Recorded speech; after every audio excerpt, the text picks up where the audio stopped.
नमस्ते जनता, कैसे हैं आप सभी। उम्मीद करता हूं कि आप सभी अच्छे होंगे, बेहतर होंगे और अच्छा काम कर रहे होंगे। हाल ही में मैंने एक न्यूज़ सुनी और आप सभी ने भी सुनी होगी। दिल दहलाने वाली ये समाचार था कि एक यूपी की रहने वाली लड़की थी, निक्की जिसका नाम था, उसे दहेज के कारण उसके ससुराल वालों ने, जो उसका पति था, उसने उसे जलाकर मार दिया। और ये बात किसी और ने नहीं, उसके बच्चे नहीं बताई है। 5 साल का बच्चा लड़का, उसने ये बात बताई है उसके सामने। सोचो तुम, उस बच्चे की क्या मनोस्थिति रहेगी जिंदगी भर, उसके दिमाग में क्या लर्निंग्स गई होंगी इस बात को लेके। वापस आए अपने टॉपिक पर, दहेज पर। तो ये दहेज किस तरह शुरू हुआ था, अगर आप सोचे तो दहेज शुरुआत हुआ था बहुत साल पहले हमारे ही कल्चर के अंदर। और तब इसका नाम स्त्री धन था, इसलिए दिया जाता था। वो भी परिवार वाले देते थे ताकि स्त्री को, जो भी उनकी बेटी घर से जा रही है, उसे आने वाले टाइम में कोई आर्थिक विपत्ति का सामना न करना पड़े, उस पर सिर्फ उसका हक था। बाद में साल दर साल जब बीतते गए, ब्रिटिश राज में इस कानून को पक्का कर दिया गया। उनके महिलाओं के संपत्ति वाले राइट्स छीन लिए गए, तो उनका ऊपर ये थोप दिया गया कि दहेज तुम्हें लेके आना है। और आज के टाइम में इतना बेकार हो चुका है दहेज का कॉन्सेप्ट, उसके बाद भी इसे बैन भी किया हुआ है, उसके बाद भी ये प्रैक्टिस चालू है। इसकी वीडियोस बनती है, लोग इतना प्राउडली इसको बताते हैं कि हमने आज इसको इतना दहेज दिया जा रहा है, इसको ये गाड़ी दी जा रही है, इतने रुपए दिए जा रहे हैं, कैश इतना है, ज्वेलरी इतनी है। ये देखा जाए ना, मेन बात ये दिक्कत है किसी इंसान की, एक सिंगल इंसान की दिक्कत नहीं है ये, सामाजिक स्तर पर एक दिक्कत है।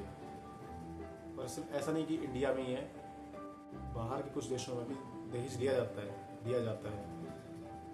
पर फिलहाल हम किसके बारे में बात करेंगे, हमें बाहर वालों से क्या लेना देना। हम तो पहले अपने देश के बारे में बात करेंगे, अपने घर के बारे में बात करेंगे ना। हमारे देश में इतना गलत हो रहा है, उसके बावजूद क्या मिल रहा है भाई। तुम अगर एक लड़की को अपने घर लेके आए हो, पहली बात तो तुम्हारे घर नहीं आई थी रिश्ता मांगने के लिए, मुझसे शादी करो, मुझसे शादी करो। रिश्ता बनाया, रिश्ता, उसका तुमने रिश्ते का नाम बिगाड़ दिया। क्या किया यार, रिश्ता तुमने बनाया ताकि तुम्हारे घर में एक साथी आए जिससे तुम बातचीत कर सको, अपनी फैमिली तुम आगे बढ़ा सको, तुम्हारे एक इमोशनल पार्टनर हो जो तुम्हें बुरे टाइम में संभाल सके, तुम जिससे अपनी बातें शेयर कर पाओ। और उस चीज़ से तो हज़ारों कोसों दूर तुमने जाके किस चीज़ के ऊपर तुमने अपना प्राउड समझा कि दहेज नहीं मिला, उस कारण तुमने उसको मारा, पीटा। ये तुम्हारा कल्चर, ये तुम्हारा रिश्ता।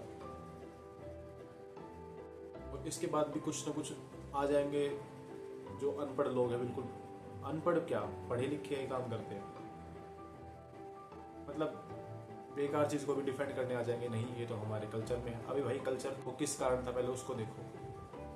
यहाँ किसी की बच्ची चली गई, और ये आज की स्टोरी नहीं है, ये तो चलो ये रिपोर्ट हो गया, इतना घिनौना कृत्य से रिपोर्ट हो गया। ऐसे काफ़ी दिन में पता नहीं कितने केसेस होते होंगे जिसमें लड़की को मारा जाता है, पीटा जाता है, जिंदा छोड़ा ही नहीं जाता उनको। और काफ़ी लोग रिपोर्ट ही नहीं करते। कभी कभी रिपोर्ट करते होंगे तो उनकी सेटलमेंट करके बाहर से भेज दिया जाता होगा उनको।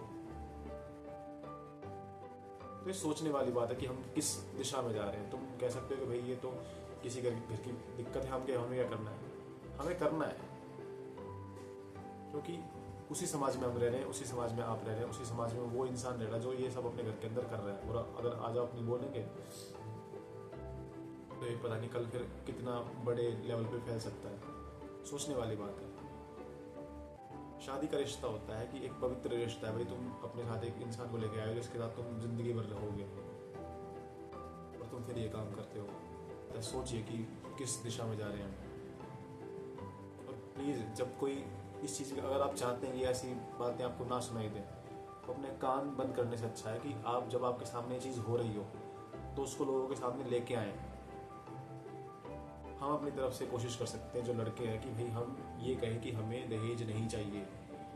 कोई सामने से दे तब भी मना करो, हमें क्यों चाहिए। हम कई बार तो ना, जब लोग प्राउडली कहते हैं कि मुझे दहेज में ये मिला, मुझे दहेज में हम तो ये दे रहे हैं, मुझे लगता है भीख उनको दी जा रही है। वो लड़की के लिए, आज के टाइम में लड़की के लिए नहीं देते दहेज की भाई लड़की को चलो गाड़ी चाहिए, बाइक चाहिए। वो दे रहे हैं ताकि सामने वाला उस रिश्ते को अपना ले। बोलियां लगती हैं आजकल लड़कों की, और लड़के ले ले उस चीज़ को प्राउडली और ले रहे हैं। बताओ, सोचने वाली बात है। ये कहाँ से प्राउड हो गया कि आपने किसी से पैसे लिए और आप कह रहे हैं कि भाई हमने देखो कितना बड़ा काम किया। कुछ दुख देंगे कि वही वो हमारे घर में आई है, हमारे घर में रहेगी, खाना पीना खाएगी, हमारे घर का पैसा खर्च होगा, उसका तो रिकवरी चाहिए। रिकवरी ये वर्ड यूज करते हैं लिटरली, रिकवरी। तुम्हारे घर कौन आया था उस लड़की को छोड़ने के लिए भाई? तुम ही गए ना, तुमने शादी की, तुम बारात लेके गए, उसके बाद तुम इस चीज़ को डिफेंड भी करते हो। अगर इतनी मर्दों वाली बात है तो इस चीज़ को नकारो ना कि नहीं चाहिए, अपने दम पे करेंगे, अपनी फैमिली, मेरा हिस्सा है वो लड़की, मेरी फैमिली बनेगी, मैं उसके लिए कुछ करूँगा। सोचने वाली बात है। हम अपनी वैल्यूज़ इस तरफ लेके जा रहे हैं। ये कल्चर का हिस्सा नहीं हमारा कि हम भीख मांगने को कल्चर मान रहे, नहीं है ये बात। चुभने वाली, बहुत बेकार लगने वाली है, मुझे आगे तुम सुना सकते हो, पर सोचने वाली बात है। मुझे सुनाने से वो बात बदल नहीं जाएगी। ये बात सोचने वाली कि हम क्या कर रहे हैं, और अगर आप सोचेंगे तो मुझे ज़रूर विश्वास है कि आप पाएंगे कि हाँ ये गलत बात है। अहंकार में कई बार हम भूल ही जाते हैं कि हम कितना आगे आ चुके गलतियां करते हुए। किसी अपराधी को लगता नहीं है कि उसने कभी गलत किया है, पर अपराधी सुधरते भी हैं। और कानून से भी मेरी ये मांग है, सरकार से, कानून व्यवस्था से, कि ऐसे कानून बनाए जाएं कि ये चीज़ बिल्कुल जड़ से खत्म हो। माँ बाप, परिवारों से, समाज से भी मेरी ये प्रार्थना है कि कृपया करके अब इस चीज़ को रोक दो। ये न्यूज़ सिर्फ हमारे यहाँ नहीं रहती है, ये न्यूज़ बाहर भी जाती है। हम ग्लोबल लेवल पे हम क्या दिखा रहे हैं अपने देश के बारे में कि आज 2025 के साल में आके भी हम, उसके बाद हमारे देश में ये प्रैक्टिस हो रहा है। सोचिए ज़रा, खाली हम तक की बात है। अगर हम तक बात होती तो चलो एक बार हम सोच सकते थे, पर ऐसी बात तो अपने तक भी नहीं रहनी चाहिए, और ये हम तक बात है भी नहीं।